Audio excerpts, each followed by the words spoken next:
Hey everyone, so today's video is pretty creepy. We're getting into 10 ghost towns exploration horror stories. These are stories from people who went exploring abandoned towns and ended up experiencing things they definitely weren't expecting. If you guys enjoy this kind of content, make sure to like the video, subscribe to the channel, and let me know if you want more stuff like this. Alright, let's explore some ghost towns of Appalachia. My shift maintaining Bramble County's emergency call boxes started before sunrise. Winter has a way of kicking things loose while everyone's asleep, and if something was going to short out, it usually happened around 4 in the morning when the temperature bottomed out and nobody was around to notice. Brambles tucked way out in the hills, past the real roads and way past reliable internet. If you end up there, it's probably because you broke down or made a very bad turn trying to avoid traffic. I'd moved in that fall October maybe. It already felt like late November, and I was there on a temporary contract. My job was basic maintenance. The county had all this leftover infrastructure they barely remembered installing, and someone had to go around and check that it wasn't actively falling apart. The emergency call boxes were my project that week. You've probably seen them if you've done any rural driving, big metal units mounted to poles or short posts, painted orange decades ago, and now faded to some shade between rust and embarrassment. They were installed back when the county thought tourism might boom and wanted to make the roads safer for outsiders. They weren't connected to 911 like you might expect. Each one rang directly to the sheriff's desk. That's what they were supposed to do anyway. A lot of them hadn't been tested since, I don't know, the early 90s. The records were vague. I had a clipboard with handwritten notes from someone named Dale who hadn't worked for the county in 15 years. A lot of boxes were listed as probably inactive or last checked, maybe 2008. So I started from the west end of Route 19 and worked my way inward. The first box, just outside a stretch of old farmland, was dusty but functional. Rang through, got a voicemail, marked it as complete. Second one, no issues. Third needed a little cleanup, cobwebs in the speaker, but the wiring was good, all straightforward stuff. Then I got to the fourth one. I picked up the receiver. Instead of a dial tone or a ringback, there was just breathing. Not labored or weird, just slow, steady breathing. Like someone was already on the line, listening. I said hello. No response. No static either, just dead air, like it was connected, but no one was talking. I hung up, waited 10 seconds, tried again. Same thing, breathing, then nothing. I marked it as likely faulty, made a note to check wiring on the way back through, and drove on. The fifth box was where things took a turn. It rang instantly this time, no delay. A man picked up and asked why I kept calling his house. I told him I was with the county, testing equipment. He cut me off and said something like, "There hasn't been a call box there since my dad pulled it out when I was a kid." That caught me off guard. I checked the inside of the panel. Each box has a little stamped plate with a location ID. It matched the one on my route sheet. I told him that, but he didn't say anything else, just hung up. That stuck with me. The guy sounded confused but not surprised, like this had happened before. By the sixth box, I'd stopped bothering with test calls. I just opened the panels and checked the internals. And that's when I noticed something else weird. Someone had already been inside them. Recently. The screws were shiny. The wires were stripped clean. Some of the connections had fresh zip ties, which didn't make sense. The last official maintenance on these boxes had been over a decade ago. According to the work order, I was the first person assigned to them since 2012. But these wires looked like they'd been installed last week. I went back into town to check in with the sheriff's office. The station's small one-story, red brick, the kind of place with a bulletin board that still had flyers from last summer's pancake breakfast. Sheriff wasn't there. Lana, the front desk clerk, told me he was out with a road crew. Which crew, I asked. She frowned. Said it was the crew handling back roads past Dorsey Ridge. That crew didn't exist on the county schedule. I knew that because I had a copy in my truck and had been using it to avoid closed routes.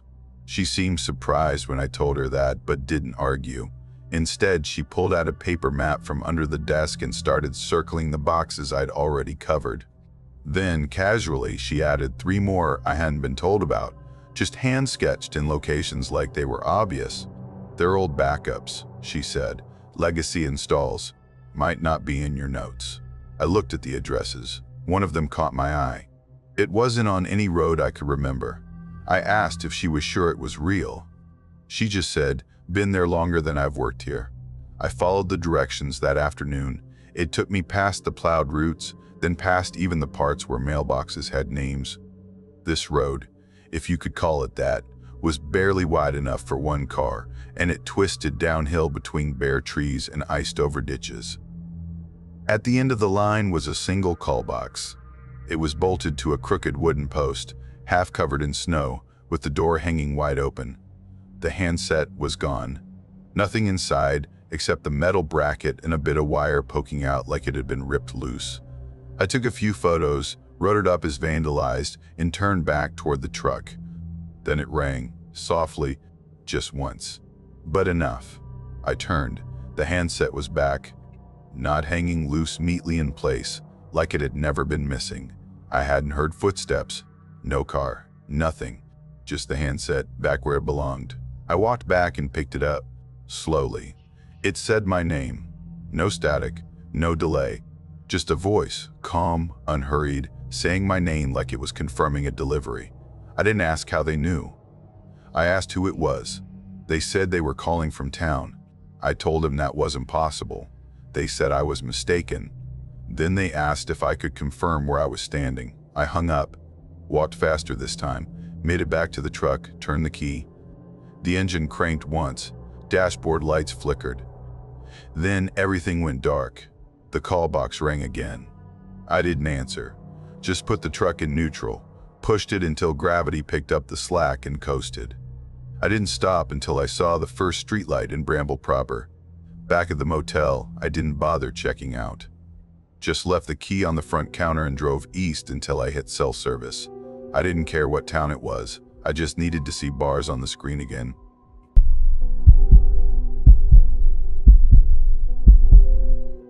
I was 21 when I followed up on a strange tip about an old mining town tucked away somewhere in eastern Kentucky.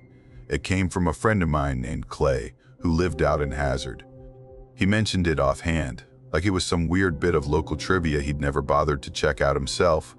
All he gave me was the name, Dorner, and a rough direction. That winter break, I was staying with my cousin Josh in Pikeville. We weren't doing much besides watching movies, eating microwave burritos, and sleeping until noon. It was that weird dead zone after Christmas, where time feels fake and every day blends into the next. I had my old Subaru more rust than car at that point, a decent camera I'd picked up secondhand, and a habit of poking around forgotten places whenever I got restless. I'd been to broken down barns, crumbling gas stations, the occasional church that looked like it hadn't seen a sermon since the 60s. But a full-on ghost town? That was new. So, one morning, I filled a thermos with gas station coffee, packed my camera gear, and took off before Josh even woke up. I figured I'd be back by mid-afternoon. Took me almost 2 hours just to find the right gravel road. Most of the drive was backwoods, 2-lane stretches where cell service disappears and the radio just gives up. Eventually, I caught a narrow offshoot that matched Clay's description. No sign, no mailbox, no gate. Just a skinny trail of gravel veering off into a snow-covered pine ridge. There weren't any tire tracks, just a light layer of snow and some faint deer prints winding through it. I followed it until the road split. One path dipped lower into a thicket, the other curved up slightly toward a ridge. I parked at the split, partly because the car was starting to fishtail, and partly because I just didn't trust it to make it back up if the road iced over while I was gone. The rest of the way I walked. Should have worn better boots. Mine were more for hiking trails than wet, frozen clay, but by that point, I was committed. I followed the higher trail for maybe 15 minutes, until it opened up on the other side of the ridge. That's when I saw Dorner. The town was smaller than I expected. 10, maybe 12 buildings total, all clumped together in a shallow valley like they'd been dropped there and left to rot. Every roof was caved or bowing. Most windows were broken or gone, but somehow the place didn't feel vandalized. No graffiti, no beer bottles, no torn-up couches or charred furniture like you'd expect from bored teenagers. Just silence. One building near the edge still had a rusted sign hanging above the door, livery, the letters barely readable through the corrosion. I stood there a moment just taking it all in, breathing through the scarf around my neck. The air wasn't freezing, but it had that dry, pinched feeling that comes right before a deeper cold. I started with what looked like an old general store. The front door was hanging off the hinges, so I nudged it open with my foot and stepped inside. The floor creaked, soft but steady under the weight. Dust covered everything. There were shelves still holding old rusted tins, busted wooden crates, even a wire magazine rack with a few torn pages still curled inside. I could hear my own breath in the space. It felt heavier than I expected. Not musty, just thick, like walking into a room that hadn't been disturbed in decades. I clicked on my flashlight and moved toward the back, mostly to check for animals. I'd had a close call once with a raccoon in an abandoned gas station, and I wasn't in the mood to repeat that scene. Right as I rounded the corner toward the back room, I heard a sound clear and distinct, a footstep. It wasn't the building shifting. It was sharp, like someone had just shifted their weight on a dry plank. I stopped moving, didn't even breathe for a few seconds. Just listened. Nothing. I held the light steady and called out, not loud, just enough to let someone know I was there. Anyone back there? Still nothing. I waited another beat, then backed out of the room slowly. I wasn't scared exactly, but something about the silence felt loaded, like it was waiting for something. I stepped outside and kept moving, heading toward the row of houses down the slope. They were tiny, single-room places, maybe a little bigger than a trailer. One had a shattered mirror still hanging above the fireplace. Another had a child's metal bed frame, bent and leaning against the wall. A third had dishes stacked neatly in an open cabinet, thin porcelain with a faded blue pattern, like someone just forgot to pack them. It was eerie how untouched it all felt. No signs of looting, no piles of trash or evidence of squatters, just the slow, quiet decay of time. I took some photos trying to capture the stillness of it, but nothing I shot really did it justice. Outside the last house, I spotted a single boot print in the snow. It wasn't mine. I crouched to get a closer look. The snow in the print hadn't melted or refrozen, which meant it was fresh. There weren't any other tracks around it, just that one, facing the house, nothing leading away. I stood up quickly and scanned the tree line. My hand was gripping the flashlight tighter than I realized. Still no one. At the far end of the path, past the houses, there was a small church. It didn't look like much, just a box-shaped building with a sagging roof and steps that looked like they'd splinter under a sneeze. I climbed them carefully, one at a time, then pushed the door open. Inside, the pews were still lined up in two neat rows, cracked but upright. The floor dipped slightly in the middle like it had started to give way but stopped short of collapsing. The altar had completely caved in, revealing a dark gap behind it. I walked closer and shined my light down. There was a shaft of some kind behind the altar, dirt walls, wooden support beams, a ladder going straight down into the dark. I couldn't tell if it was a coal chute or just an old root cellar, but either way it felt deeper than it should have been. I leaned in a little, trying to catch the bottom in my flashlight beam. Then I heard something move behind me. I turned fast. The flashlight swept across the pews. Empty. I stood there, not breathing, just listening. Then, another creak. Closer, left side this time. I backed toward the door. My heart was doing this slow, heavy thump that felt too loud. I didn't wait for a third sound. I stepped back into the cold and pulled the door closed behind me. That's when I noticed the snow around the church. It was still pristine, no prints, no sign that anyone or anything had gone in or out. Except me. I started walking fast, not quite running but close. My boots crunched hard on the trail as I passed the general store again. That's when I saw it. The front door was shut. I had left it open. I was 100% sure. I kept moving. Maybe 50 yards up the trail, I glanced back. I didn't mean to. Just instinct, I guess. In the second floor window of the store, there was a figure. Not moving, just standing there, watching. I couldn't make out details. No face, no clothes, just a solid shape framed in broken glass. I looked down, stepped carefully over a patch of ice, then looked back up. Gone. That's when I ran. I didn't stop until I reached the car. I slammed the door, locked it without thinking, started the engine, and backed out fast. I didn't stop until I hit the paved road again.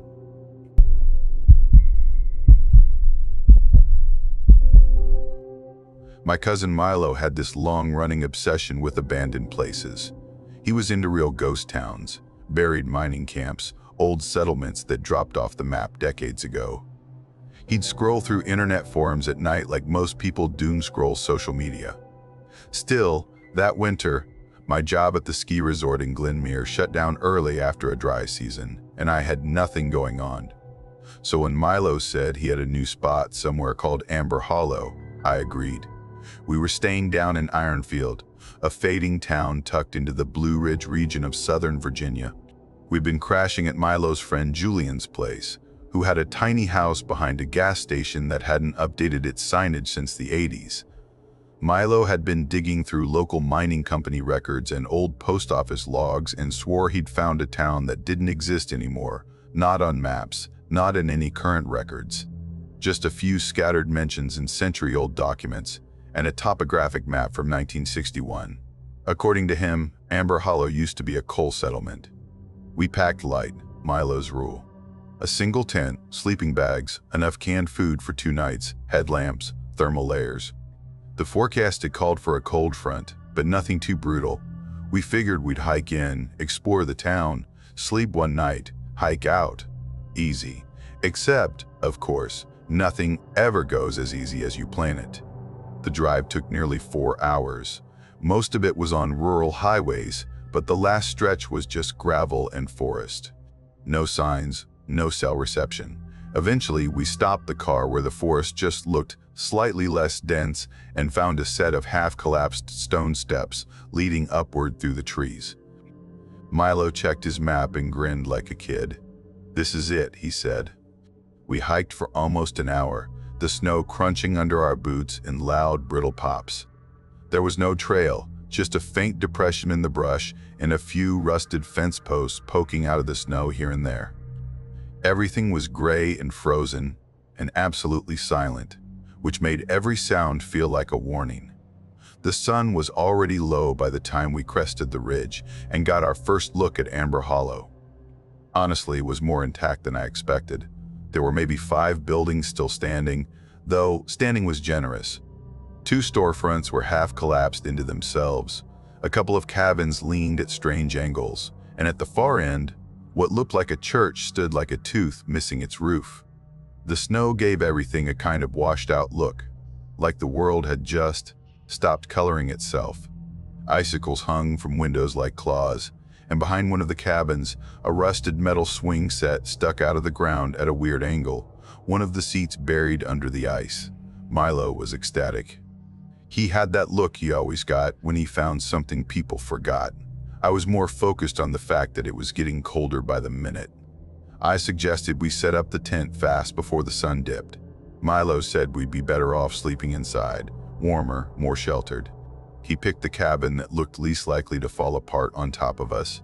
The floor inside was warped and creaky, and everything smelled like damp wood and ash. There was a small cast iron stove in one corner, but we didn't trust it.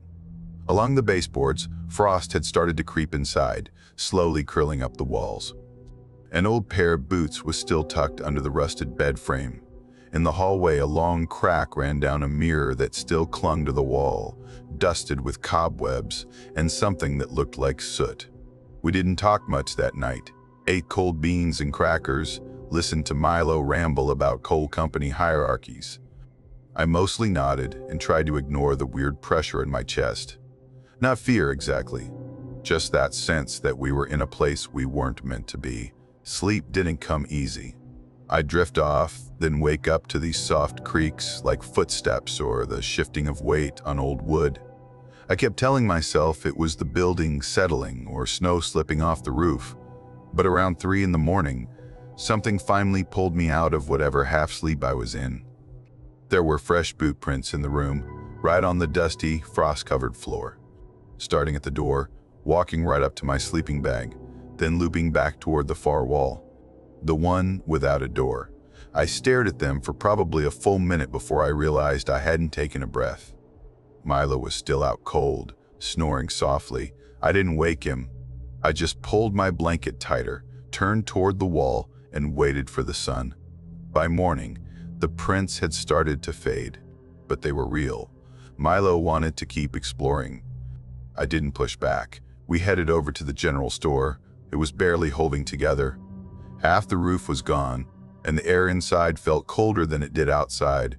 The shelves were still standing behind the counter, covered in rusted tins and shattered bottles. Milo wandered behind the register and started snapping photos. I stood near the door, watching the trees. Then the door slammed shut. We had propped it open with a rock. No wind, no shift in pressure. Just bang, shut, like someone kicked it.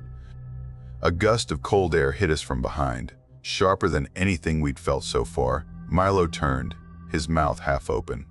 His eyes locked onto something behind me. There was a figure behind one of the shelves. Tall, not moving, almost like a mannequin, except I could see part of its coat twitch slightly, like cloth catching a draft. Then it shifted, like a frame skip in a bad video. One moment it was standing one way, the next it was turned slightly, without ever moving in between. Milo didn't say a word, neither did I. I grabbed his arm and pulled him toward the side door, the one we had tried earlier that wouldn't budge. It opened like it had been oiled an hour ago. We ran. We didn't stop until we reached the cabin, grabbed our gear, and packed up in near silence. Milo still wanted to swing by the church for one more picture. I told him I was leaving now. He didn't argue. We hiked out without saying a word and didn't talk about it.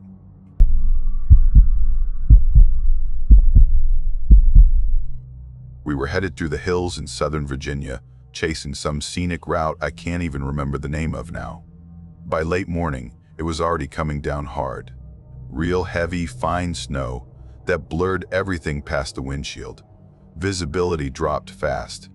We slowed down, but the snow kept coming, and soon we were inching along. The car heater was blasting, but only out of the vents on the driver's side. Elise kept rubbing her hands together and muttering that her toes were going numb, and the GPS kept recalculating. No signal out there. Just a blue dot drifting across an empty map. We hadn't seen another car in maybe an hour and a half. No houses, no lights, just trees and white. So when we saw the old wooden sign on the right tilted, frost-covered, the words barely legible, it actually felt like a relief. It said Merrow's Hollow. Elise leaned forward, squinting through the snow, and said, "That sounds like it was named by someone with too many cats." We laughed, but it broke the tension. There was a narrow road that cut into the trees, barely more than a path. No tire tracks, no plow, but it looked like it led somewhere. At that point, anything that wasn't a blizzard-covered road was worth checking out. We pulled off as far as we could without getting stuck, bundled up in our jackets and boots, and started walking in. The town, or what was left of it, was just past the trees. It felt like stepping into a photo someone had left in the freezer.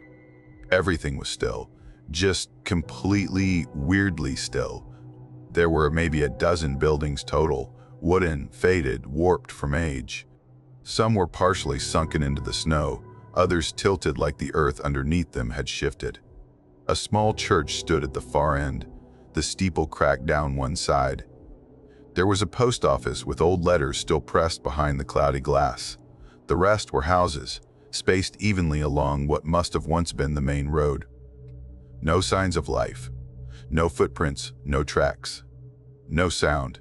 Even the snow felt quiet, like it was falling too softly. We didn't say much. I think we both felt the same thing, a kind of tension you couldn't really explain. Elise pulled out her phone and said she wanted to get a few pictures. For atmosphere, she joked. I told her to stick close, but we ended up splitting up anyway. She went toward what looked like an old general store, and I drifted toward the far end of the street. That's when I heard it.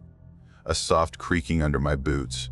I thought maybe I'd stepped on a loose branch, but when I looked down, I realized I was walking on a porch buried under the snow. The house in front of me was 2 stories, dark wood, the windows all intact but fogged. The front door hung slightly open, crooked on its hinges. I nudged it with my foot, and it swung inward without resistance. I stood there for a second, not sure if I should go in. It didn't feel abandoned, even though everything about it screamed, nobody's lived here for decades. But there was no smell. No mildew, just cold, dry air that didn't move. I stepped inside. The living room was frozen in time. A rocking chair sat by the window. A small bookshelf leaned against the wall, its books swollen and cracked. A wooden table with a checkerboard carved into the surface stood in the center of the room. The checker pieces were still in place, half of them anyway. I didn't touch anything, just took a slow lap around the room, keeping my steps light. And then I saw it. Carved into the wall beside the staircase were 4 words, deep and deliberate: "Don't call her name." I thought it might have been some weird joke, maybe something from a local legend. But then I saw the same words again and again, scratched into the underside of the stairs, etched into the doorframe, carved so many times it looked like someone had started over when they ran out of space. Some of them were low to the ground, like the person had been on their knees, desperate to fit in one more warning. That was when I felt it. That quiet pressure in your chest, like something's too close, like you're being watched, but you can't see where from. I backed out of the house slowly. When I stepped outside, Elise was already standing in the street. Her arms were hanging stiff at her sides, and she was staring at a 2nd-story window in the house across from me. I called her name. No reaction, just blank staring. I walked over and said her name again, softer. She blinked like she'd just come up from underwater. "There was a girl," she said, "in the window." She moved the curtain. I saw her. We stood there, staring up at that window. Nothing moved. No girl. Just the curtain, slightly parted. I told her what I saw in the house. About the carvings. She didn't ask any questions. She just nodded once, and we both knew we needed to get out. We turned back toward the woods. Our tracks were gone. Not like they'd been blown over. Not like we missed the spot. Gone. Smooth, untouched snow all the way back to the trees. Like we'd never walked in at all. I tried to keep it together. Told Elise not to panic. Said we'd just find the church again and reorient ourselves from there. But I could see it in her face. She was barely holding it together. We started walking. Everything looked different. Not drastically, just slightly wrong. Doors that were open were now closed. Curtains had appeared. Some buildings looked taller. Others had shifted a little to the side, like someone had rotated the whole town by a few degrees while we weren't looking. Eventually, we found the church again. Took a right, thinking that would lead us back. That's when we saw her. A little girl. Barefoot, standing in the snow maybe 15 feet ahead, wearing a thin white dress, her hair hanging in damp clumps. Her head was tilted forward, like she was staring at the ground in front of her feet. Neither of us said a word. We just stopped walking. She took a step, then another, still not looking at us. "Elise," I whispered, "don't say anything, just back away." The girl moved again. 2 more steps, almost gliding. That's when I saw it. Her feet weren't leaving any prints. I turned around and started walking. Not fast, just steady. Elise followed. We didn't look back. Not once. The buildings felt closer now. The windows darker, still no sound. When we made it through the tree line, the car was there, but wrong. It was sitting about 15 feet to the left of where we'd parked it, and it was facing the opposite direction, like someone had turned it around and slid it over while we were gone. We didn't say anything, just got in and shut the doors. The dashboard clock said 11:40. That made no sense. We'd been out there for over 2 hours. It had been close to sunset, but now it was barely lunchtime again, according to the car. We drove in silence. all the way to a little town called Albridge, 2 towns over. Pulled into a gas station. Elise got out and just sat on the curb while I filled up the tank. Later, inside the shop, she pulled out her phone to show me her photos. The album was empty. Not just blank. Erased. Except for one picture. A wall, covered in deep, furious scratches. And barely legible in the middle, the same phrase, "Don't call her name." She looked at me and said, "I didn't go in that house." Just like that. Flat. Confused. She hadn't even stepped onto the porch. We didn't talk about it again after that day. Elise moved to Oregon the year after. We drifted apart, no falling out or anything. Just life. But every winter, without fail, I think about that town. About the stillness. About how it felt to stand in the snow and realize something was deeply, quietly wrong.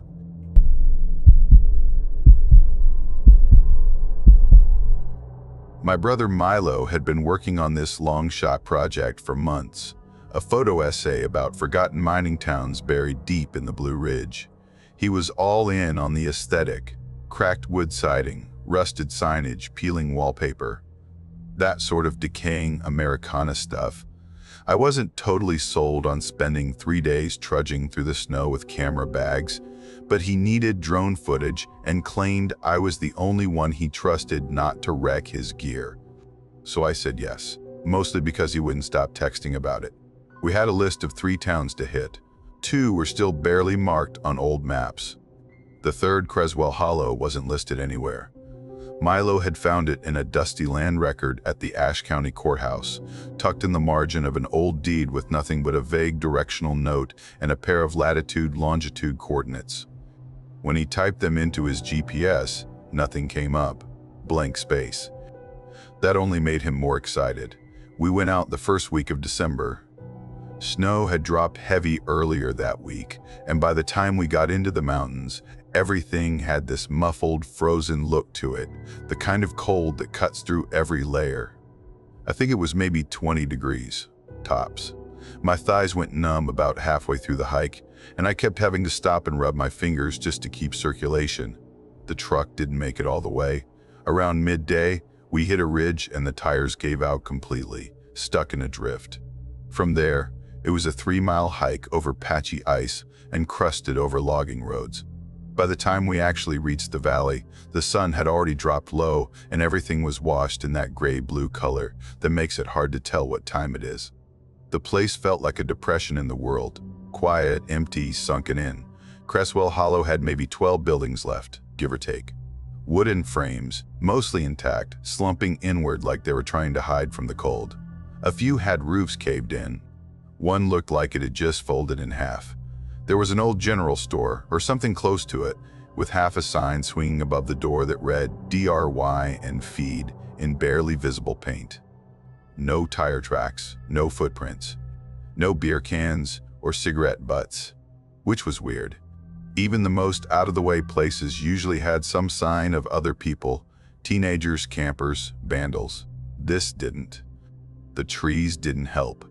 They circled the hollow too close together with bare branches that bent and twisted in a way that didn't feel natural. I remember standing there thinking they looked less like trees and more like ribs pressing in.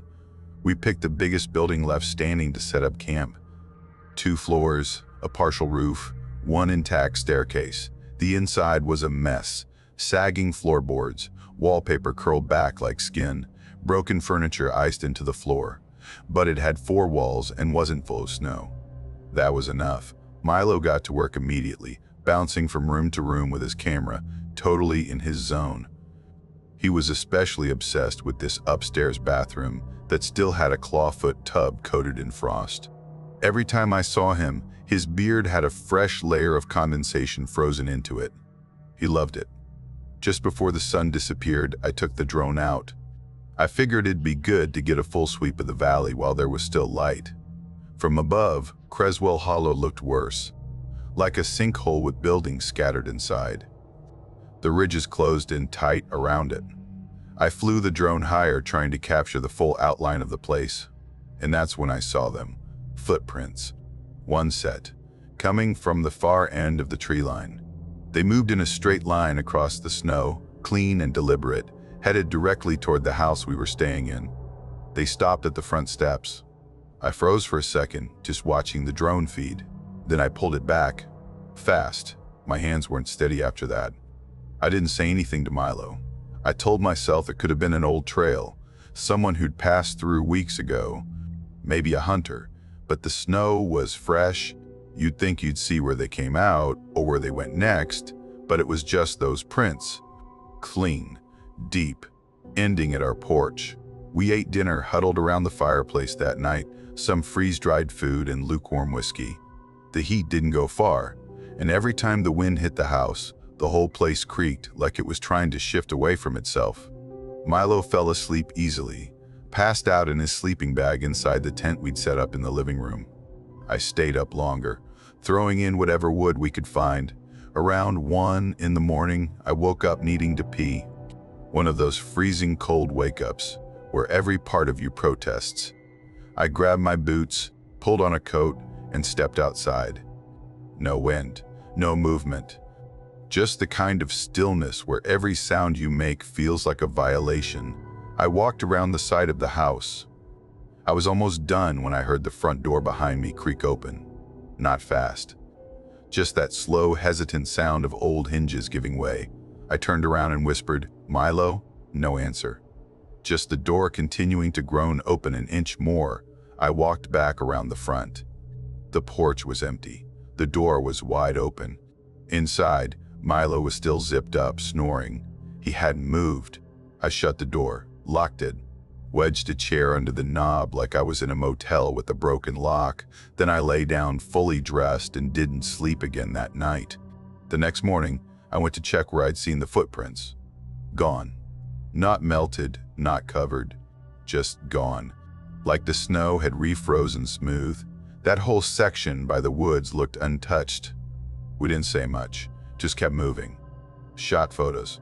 Checked a few of the other houses. One near the edge had collapsed in on itself, but Milo wanted to get a shot from above, so I climbed down into what turned out to be an old root cellar. It smelled like dirt and rust. There were some jars on a shelf that looked like they'd been sealed 100 years ago. Inside them were these stringy, brittle things, roots or maybe dried out herbs. Hard to say. As I was moving toward the far wall, I heard Milo say above me, "Don't go too far back." His voice sounded casual, but it cut through me. I turned around, looked up. He wasn't looking down. He was fiddling with his lens, adjusting focus. I called, "What did you say?" He looked confused. Nothing. I climbed out immediately. That night, we heard something crash hard over by the old church. Sounded like wood splintering. It made the floor vibrate under us. We both paused, waited, and then said nothing. We didn't even pretend to go check.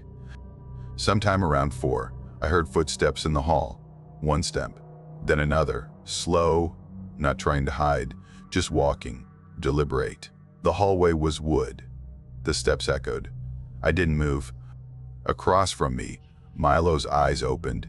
He was staring at the ceiling. I didn't say a word, neither did he. The footsteps stopped right at the doorframe. Then, silence.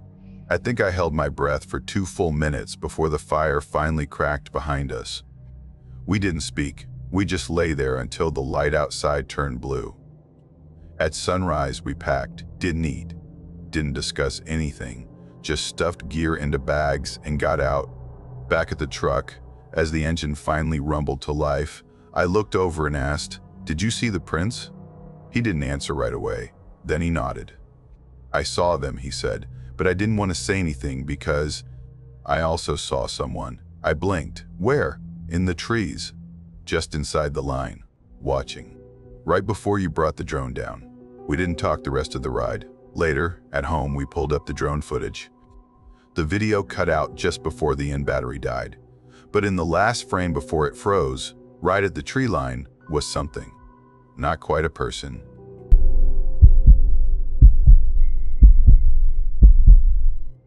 I was 24 when it happened. Dead middle of January. That's when my cousin Trace got it in his head to check out this old mining town called Biner Ridge. He had a thing for forgotten places. Ghost towns, collapsed barns, radio towers half-eaten by the woods. I think he liked the quiet more than the mystery, to be honest. But this time, he sounded different, like he was actually nervous but trying to pretend it was just curiosity. He sent me a link to some old forum thread with grainy photos and talk about weird signals in the hills. The drive-in took about an hour and a half. His Subaru handled the icy roads, okay, but we still fishtailed a few times. Snow was falling again, light but steady. You couldn't hear it, but you could feel it piling on. When we finally saw the edge of the town, or what was left of it, it didn't even feel like arriving. It felt like we'd just stopped moving forward. There was no real boundary, no welcome sign. Just a slow transition from woods to ruin.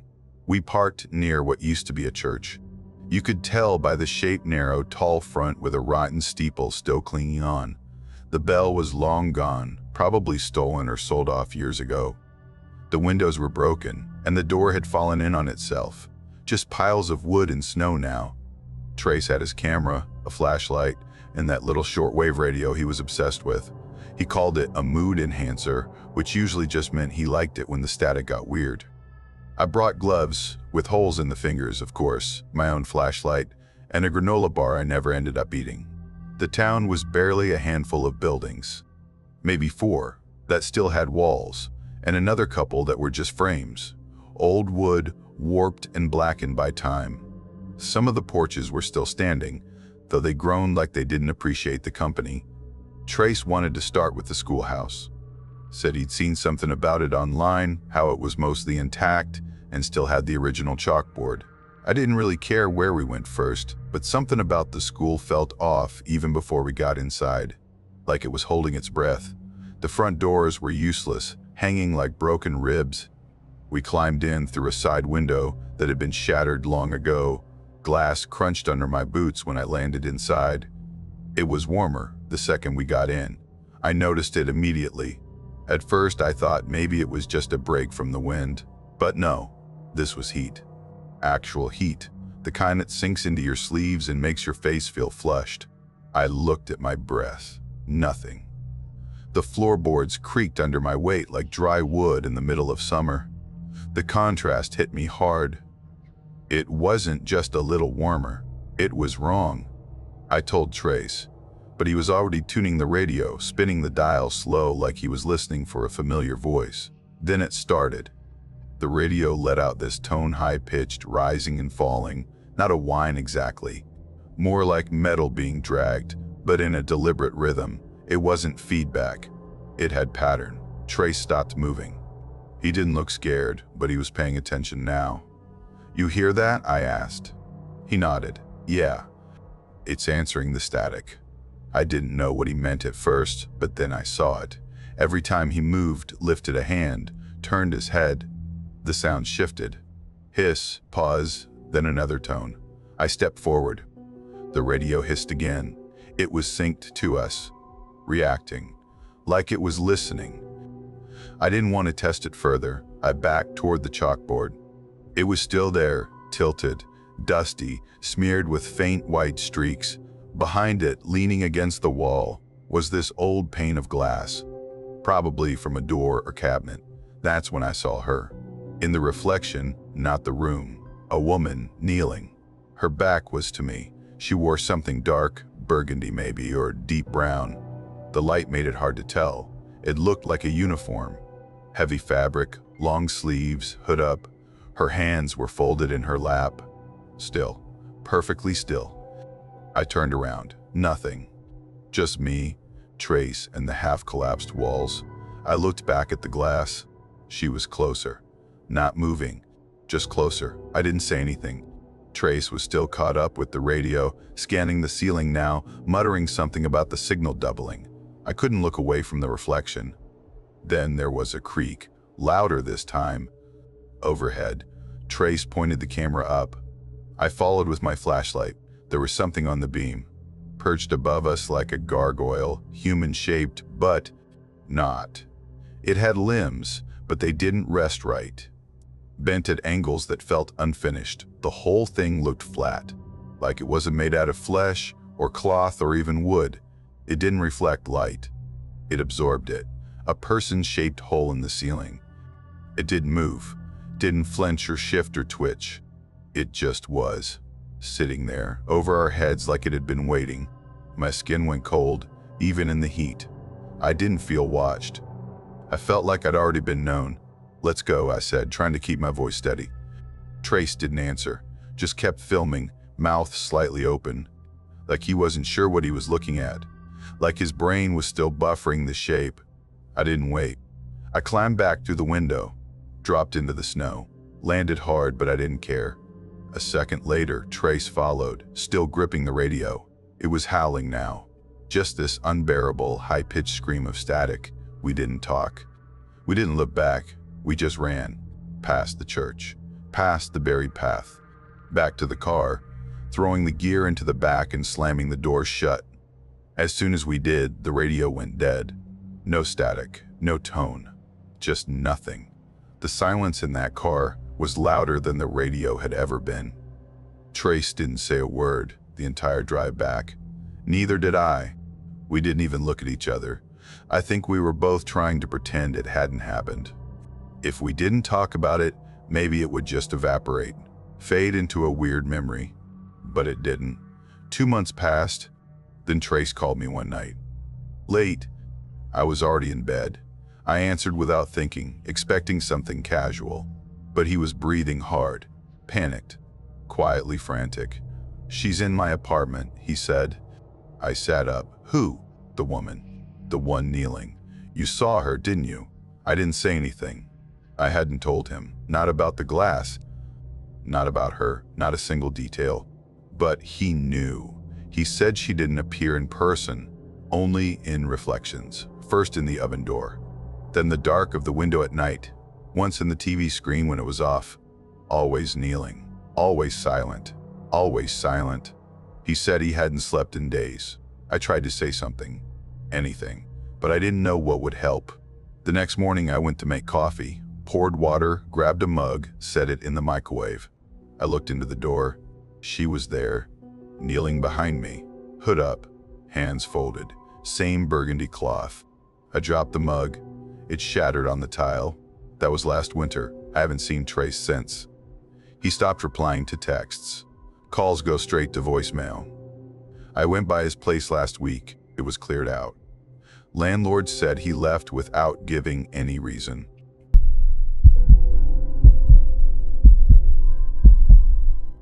My cousin Jace had been working with this niche tourism startup that was focused on documenting old, mostly forgotten mining towns in the Appalachian region.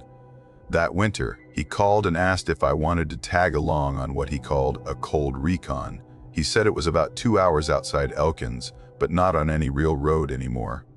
I was in a weird place back then between jobs, a little burned out, not quite sure what I was doing next. So when he pitched it, it actually sounded good. Just a couple of days in the cold, no signal, no pressure. I thought it might clear my head. We left early that morning. Jace's old truck was already packed when I got there. Camping gear, snowshoes, notebooks, printed maps, all of it.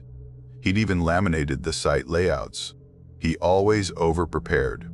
I used to tease him about it, but out there it actually made me feel a little better.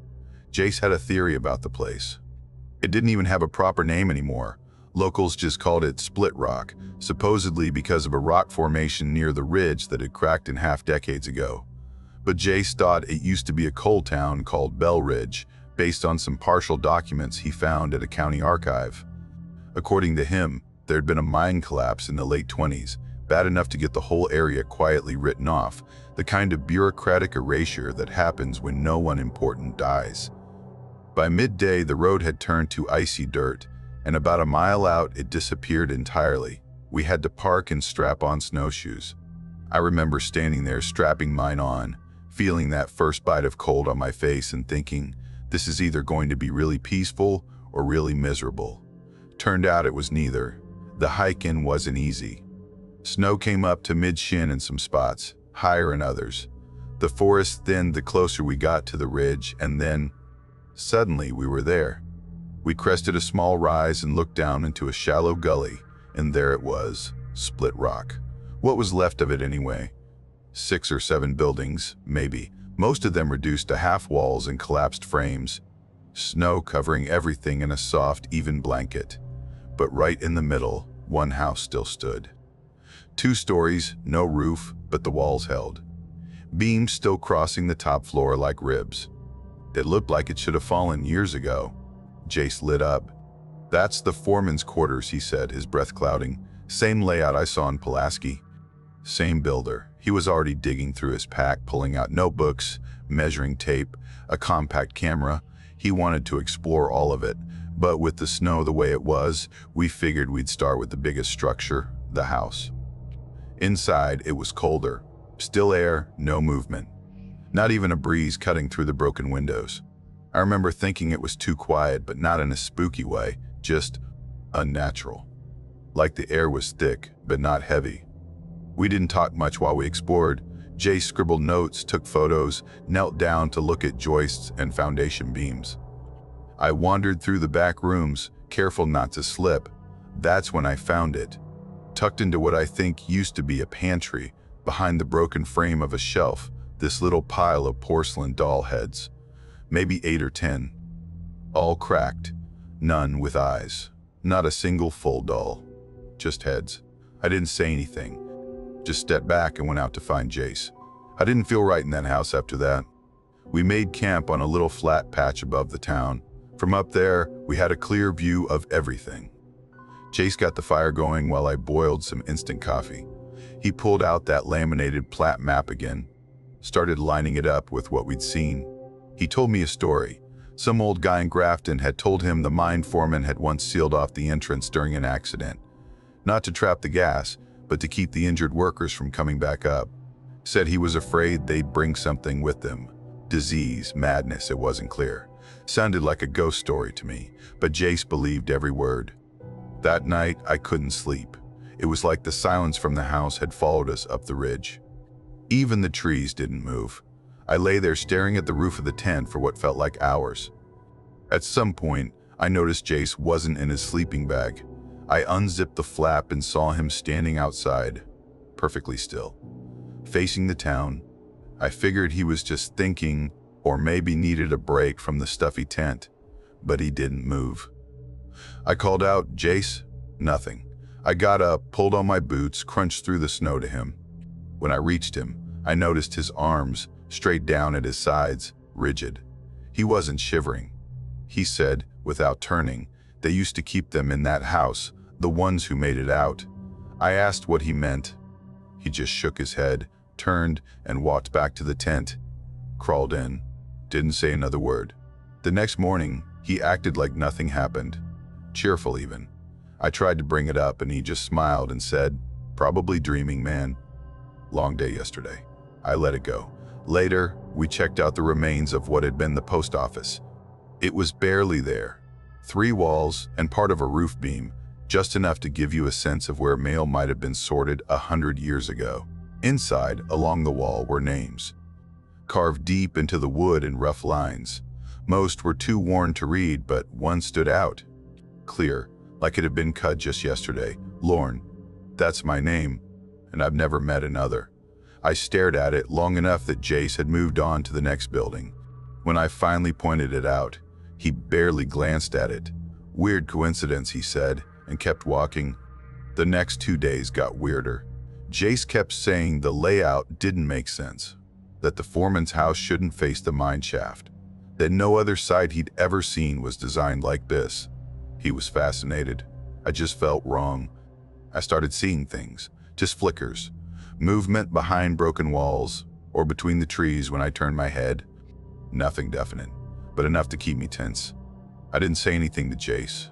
Didn't want to be the one freaking out. Then came the 3rd night.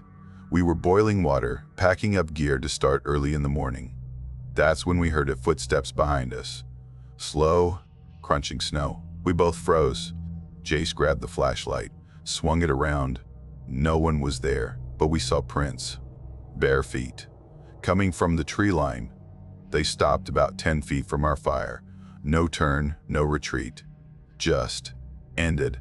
Jace didn't say anything for a second. Then, "Pack up, now." We didn't argue, just threw everything into our bags and left. It had started snowing again, and our trail from before was mostly gone. It took hours to find the truck.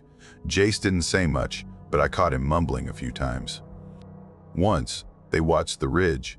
Another time, quieter, they remember names. We got back to Elkins after dark. I stayed one night at his place.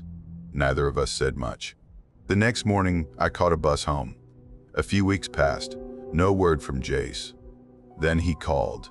His voice sounded off, thin, tired. He told me he'd gone back alone to get some gear we left behind. Said the house was gone. Not collapsed, gone, like it had never been there. I asked what he meant. He just said, "Gone again," then hung up. I haven't seen him since. I never went back to Split Rock. I don't think he did either.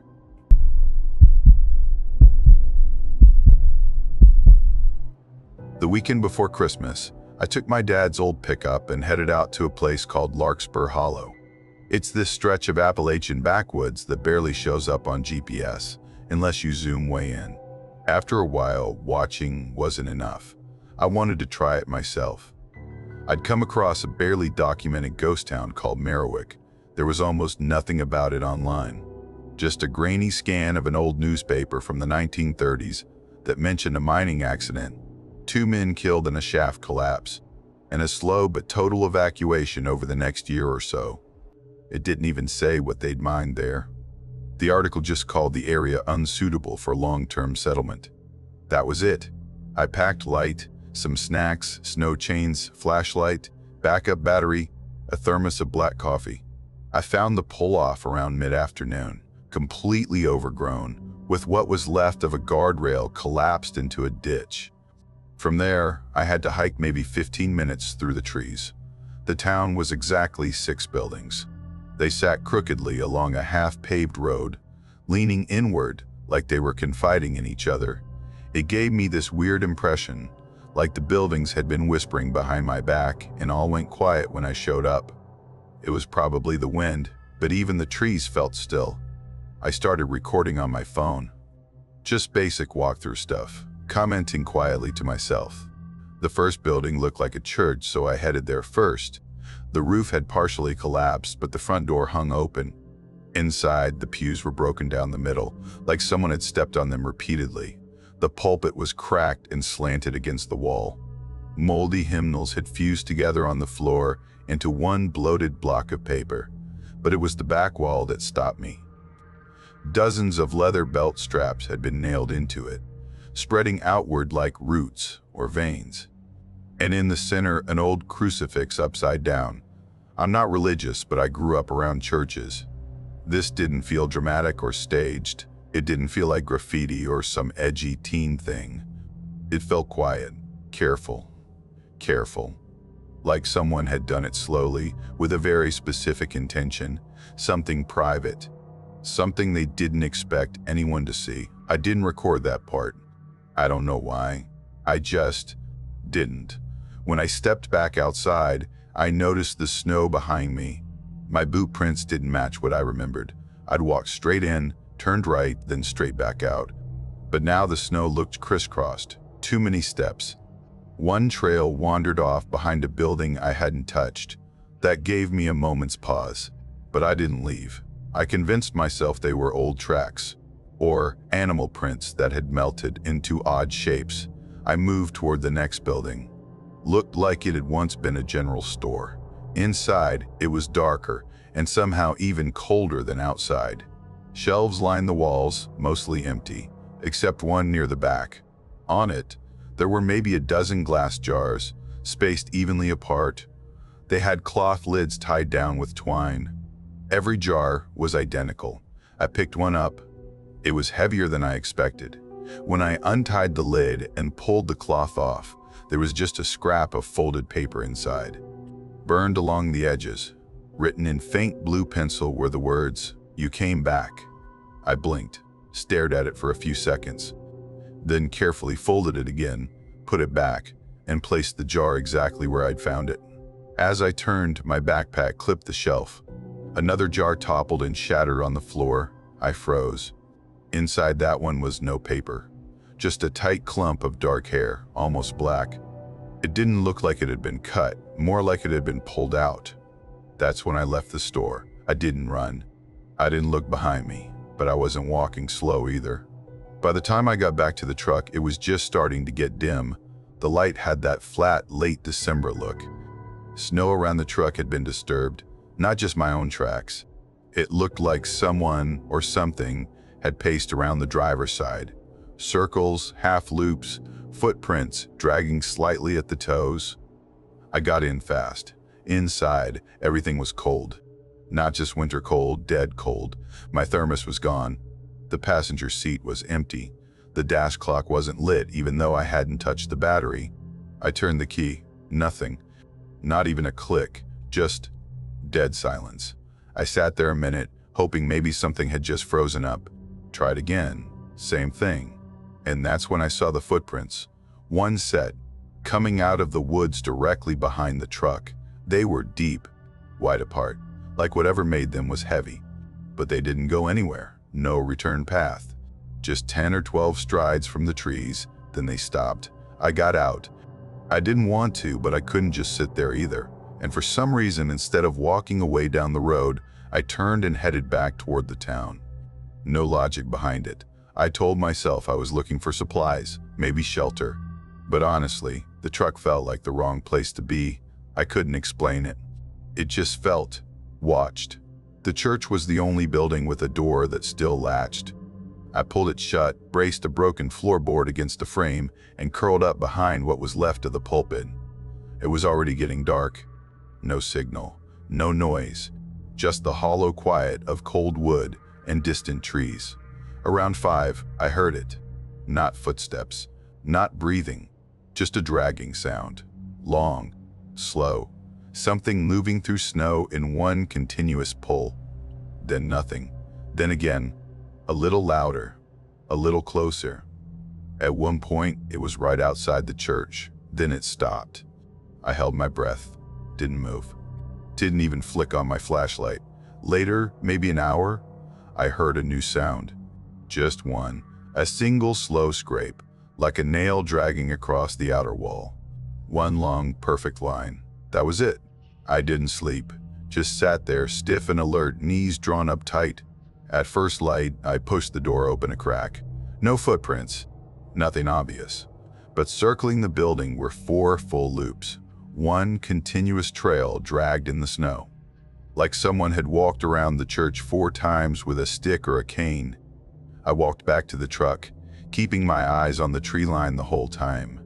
It was colder now, snow deeper, but everything looked still. No more churned up snow around the cab, no more prints. I climbed in. The engine turned over on the first try. Clock came on. My thermos was sitting on the seat again, upright, empty. I didn't question it. I just drove. Didn't stop until I was back on the highway.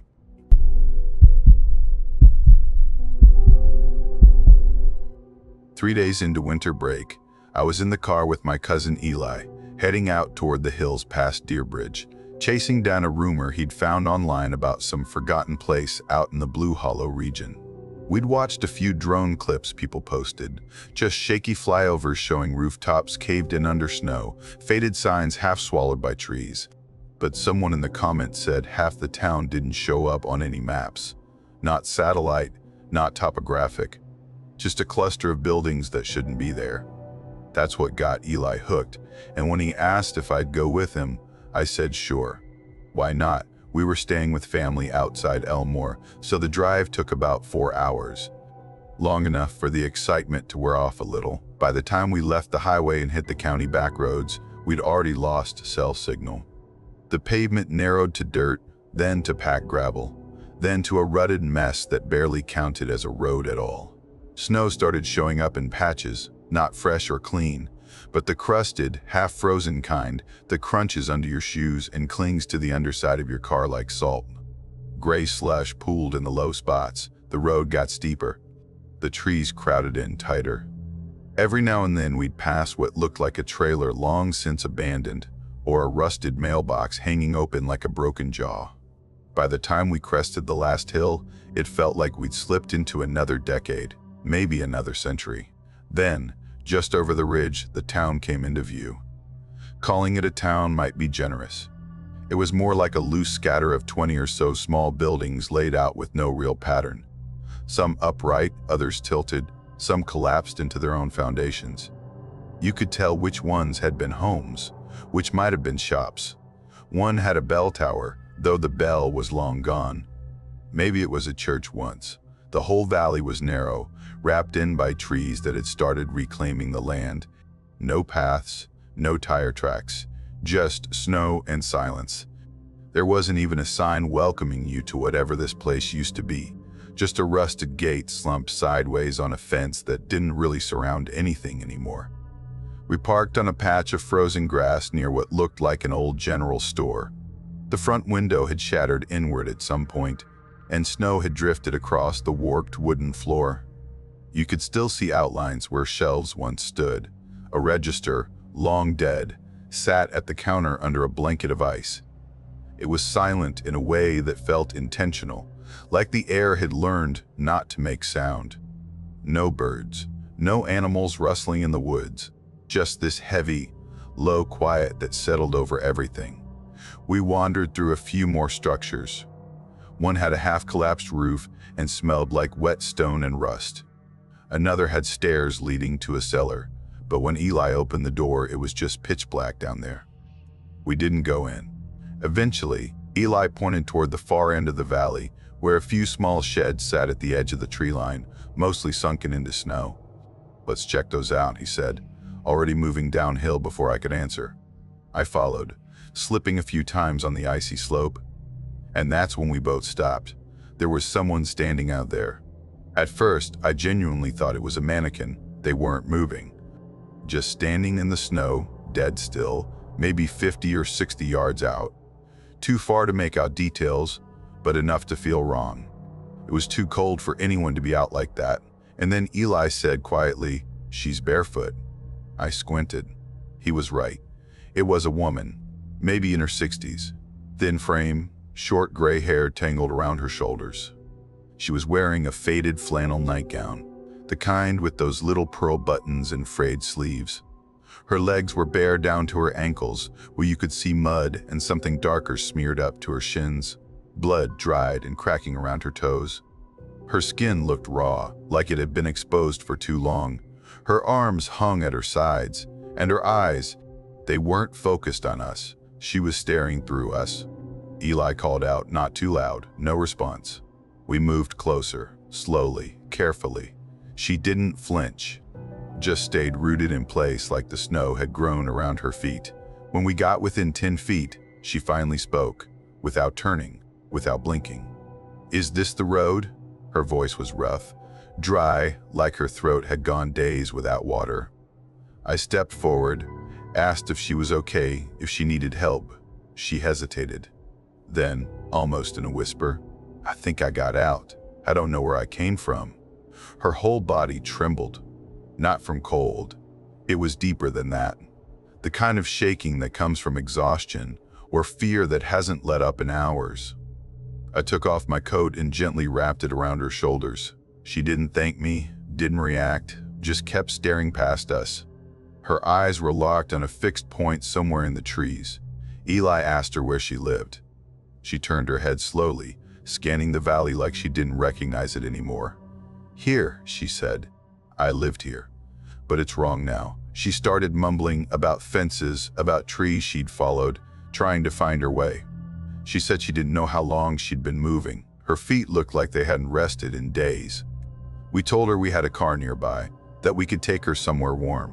She didn't resist, but her legs barely worked. Every few steps, she'd pause and mutter strange things under her breath. "It was brick," she said once. The stairs went down forever. We helped her into the back seat.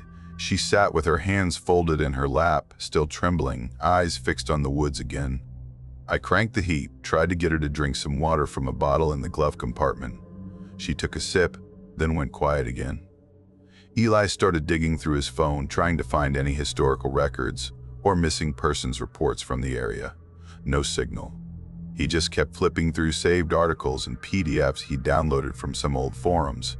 That's when she said, softly, "I think they took my house. I think they put it underground." I asked what she meant. Her face tightened. I tried to count the days. It got wet. I heard dragging above me. The lights blinked sometimes, but I never saw one. She talked about stone walls, the smell of rust. She said she tried to follow the walls with her hands, looking for a door that wasn't there, that she cut her feet on metal edges. But then her sentences started to fall apart, disjointed memories, repeating words. She couldn't hold on to the timeline anymore. She just drifted into silence. We decided to drive her to the nearest police station, which meant backtracking nearly an hour to Greystone. About halfway there, she sat up suddenly and said, "This is close enough." We told her it wasn't, that she should stay with us until we reached town. But she got agitated, said she remembered now. This was the road her son drove. Said if she waited at the bend, he'd find her. We pulled over. There wasn't much choice. She stepped out slowly, hugged the coat tighter around her body, and walked to the bend in the road. Just stood there, staring down the hill like she was waiting for headlights. She never looked back.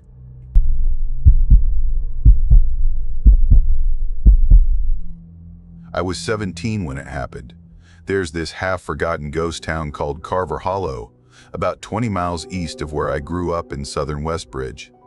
It used to be a coal town, small, tucked way back into the foothills, built around a single shaft and a bunch of narrow cabins.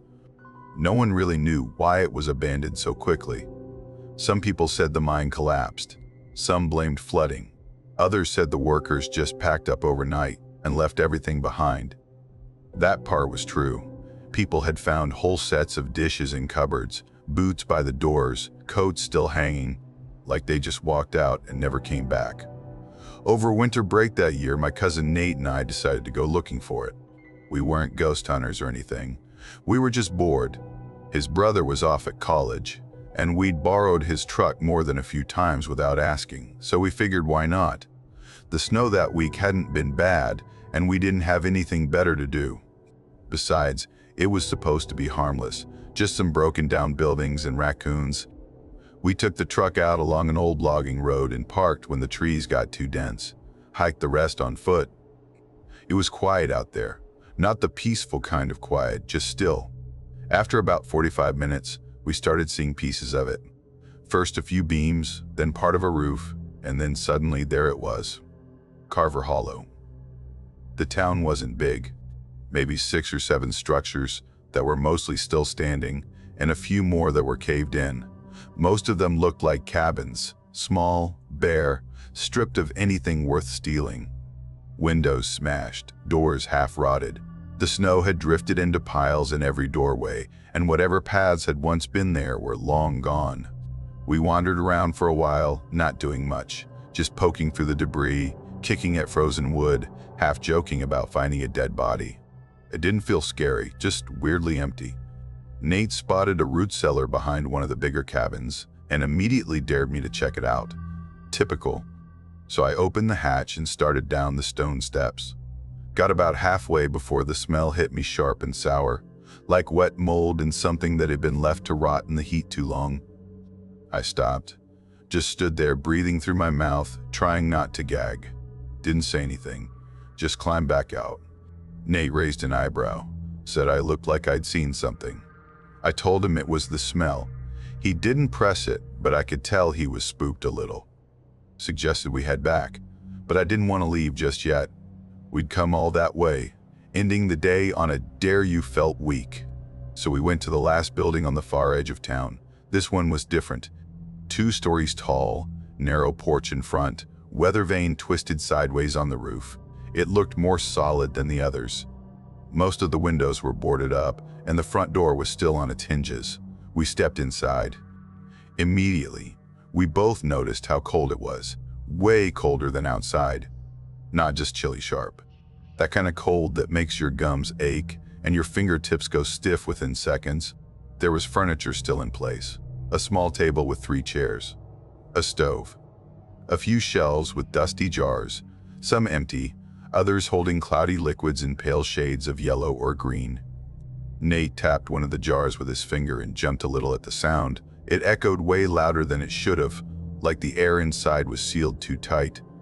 I remember saying something like, "Weird how intact this place is." He nodded real slow, said, "It doesn't feel empty." That's when we heard it. A knock. Not loud, just 3 soft taps, upstairs, evenly spaced. We both stopped moving. It wasn't footsteps. It wasn't a creak. Just 3 precise knocks, like someone politely announcing themselves on the other side of a door. I muttered something about snow on the roof shifting around. He didn't respond. He was staring at the staircase. The railing was half broken, the steps bowed in the middle like they hadn't held a person in decades. And then the knocks came again. Same rhythm, same spot. We stood there, not saying anything, until the silence stretched a little too long. I was ready to leave. Said so, but Nate didn't move. He was still looking at the stairs. Then he turned and pointed. The front door, we had definitely left it open. It was shut. He rushed over and grabbed the handle. It turned, but the door wouldn't open. It was like pushing on stone. We tried the windows next. Every single one sealed tight. The boards looked new. Fresh nails, bright and clean, not a spot of rust. No weathering. It didn't make any sense. And then something shifted upstairs, not walking, not even moving really, just weight. Like something getting up from a bed. We backed into the kitchen without talking. I fumbled for my phone. No service. The air got heavy, thick in my throat. Every breath felt like dragging wool through my lungs. Then the stair banister creaked, slow, deliberate, like pressure was being put on it. We looked, but there was no one there, nothing to see. Then came the knocking again, this time from beneath us. 3 knocks, under the floorboards. I whispered, "Root cellar." Nate just shook his head, eyes wide, sweat running down his temple even though it was freezing. Then came the sound of something dragging underneath. Wood scraping, slow and stiff, heavy. We moved without speaking. Nate grabbed a chair and slammed it into the kitchen window. Crack, not enough. Again, still nothing. Then we heard it, the sound of the floor hatch opening in the next room. A low groan, wood on wood. Then something that sounded like breathing. Strained, shallow. We ran. Straight back to the front door, slammed our shoulders into it. It held firm. And then, all at once, it gave. Swung wide open like it had never been stuck. We stumbled outside into the snow. It was falling harder now, wind whipping our faces, but we didn't stop running. Not until the buildings were behind us and the woods started up again. The truck was where we left it.